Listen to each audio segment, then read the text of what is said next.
आज Doubtnut app download करें। Doubtnut पर अपने सभी गणित, रसायन विज्ञान, भौतिक विज्ञान और जीव विज्ञान के डाउट्स का करो सफाया। बस प्रश्न की फोटो खींचो, एक ही प्रश्न को क्रॉप करो और तुरंत वीडियो सोल्यूशन पाओ। अभी डाउनलोड करें।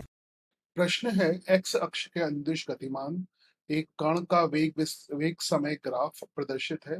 विस्थापन समय ग्राफ कैसा होगा? तो इस प्रश्न में वेग समय ग्राफ दिया है। v से वेग हो गया और t से समय हो गया। हमें इसका विस्थापन और समय का ग्राफ बनाना है।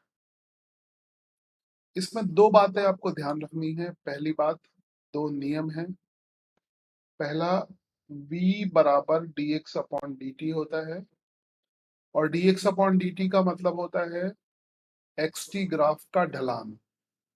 xt ग्राफ का ढलान, तो xt ग्राफ का ढलान क्या होगा? वेलोसिटी को, वेग को निरूपित करेगा। तो v या वेग क्या हो जाएगा? xt ग्राफ का ढलान। xt जो ग्राफ बनेगा, ग्राफ का ढलान, तो ये ध्यान रखेंगे, xt ग्राफ का ढलान।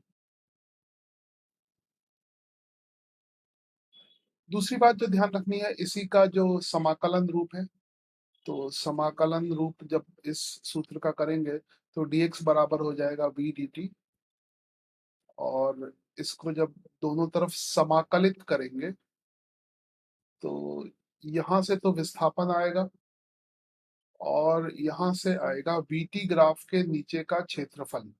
यानी ये विस्थापन हो गया और ये हो गया vt ग्राफ के नीचे का क्षेत्रफल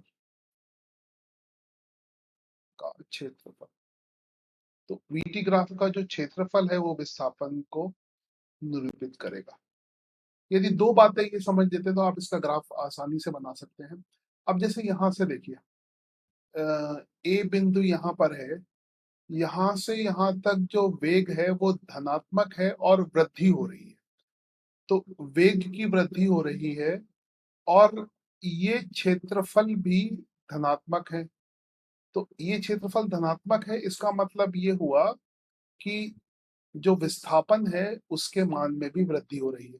प्रारंभिक विस्थापन हम शून्य मान लेते हैं, तो विस्थापन में भी वृद्धि हो रही है और वेग में भी वृद्धि हो रही है, या एक्सटी ग्राफ के ढलान में वृद्धि हो रही है। तो इस ग्राफ का जो पहला भाग है वो कुछ ऐसे होगा। ये हमने अलग अलग भागों में विभाजित कर लिया। तो ये हम ए तक बना लिया ये इसके साथ। उसके बाद इस भाग की बात करें, इस भाग में क्या है, अभी क्षेत्रफल और बढ़ेगा तो x के मान में तो और वृद्धि होगी, मगर अब वेग के मान में कमी हो रही है। इसका मतलब xt ग्राफ का जो ढलान है वो उसका जैसे यहां पर क्या हो रहा है, xt ग्राफ का ढलान का वेग का धनात्मक मान वृद्धि कर रहा है। तो आप यहां से देख सकते हैं कि वेग का जो धनात्मक मान है उसमें वृद्धि हो रही है, या xt ग्राफ का जो ढलान है, ढलान मतलब थीटा, थीटा बढ़ेगा तो टेन थीटा भी बढ़ेगा। जैसे यहाँ पर ये देखिए कोण बढ़ रहा है तो इसका टेन भी बढ़ेगा। इसके बाद वेग में कमी हो रही है, मतलब ढलान में कमी हो रही है और ढलान के धनात्मक मान में कमी हो रही है। तो ये जो ग्राफ का यहाँ से यहाँ तक का हिस्सा है वो हम पहले देख लेते हैं। ये वो हमने ये बना दिया, तो ढलान में कमी हो रही है तो कुछ ऐसे हो। तो इसको ध्यान से देखिए, यहाँ पे ढलान में कमी हो रही है। अब यहाँ पे आप ढलान बनाने की प्रयास करेंगे तो देखिए यहाँ पर ढलान जो है, ढलान अभी भी धनात्मक होगा मगर ढलान में या थीटा में कमी हो रही है। तो यहां तक। उसके बाद अब देखिए, अभी तक जो विस्थापन है यानी x का मान है उसमें वृद्धि हो रही थी। अब इसके बाद जैसे ही नीचे आएंगे आप तो xt ग्राफ के नीचे का जो क्षेत्रफल है वो ऋणात्मक होने लगेगा।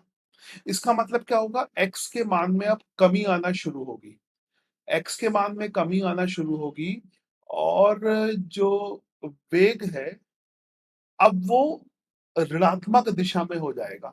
यानी अब ढलान आपका नीचे की तरफ होगा और वेग ऋणात्मक दिशा में हो जाएगा। तो ये सी बिंदु तक हम कर रहे हैं, ये सी बिंदु तक ऐसे आ जाए। तो यहाँ तक ये सी बिंदु तक, थोड़ा सा मोटा बनाता हूँ, यहाँ तक सी बिंदु तक हो गया। अब ये दोनों एक दूसरे से मैच करने चाहिए एकदम से। तो देखिए यहाँ पर क्या हो रहा है कि जो वेग के ऋणात्मक मतलब ढलान अब ऋणात्मक होगी और वेग के ऋणात्मक मान में वृद्धि हो रही है, मतलब ढलान के ऋणात्मक मान में वृद्धि यहाँ तक हो रही है। ये हम सी बिंदु तक पहुंच गए।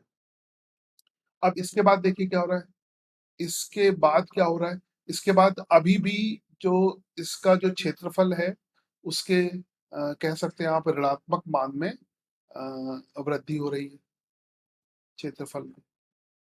और सी बिंदु के बाद क्या होगा, वेग के ऋणात्मक क्षेत्रफल में वृद्धि हो रही है, मतलब x का जो मान है वो कम होगा, है ना। x का मान यहाँ तक धनात्मक क्षेत्रफल है, इधर ऋणात्मक है, तो ये वृद्धि करके मतलब ये पूरा इसके बराबर हो जाएगा, अंततः x का मान फिर 0 हो जाएगा। अब वेग देखिए, वेग क्या हो रहा है, वेग के ऋणात्मक मान में कमी हो रही है, तो वेग के ऋणात्मक मान में अब कमी होनी चाहिए। तो वेग का ऋणात्मक मान होगा और उसमें कुछ कमी होनी चाहिए।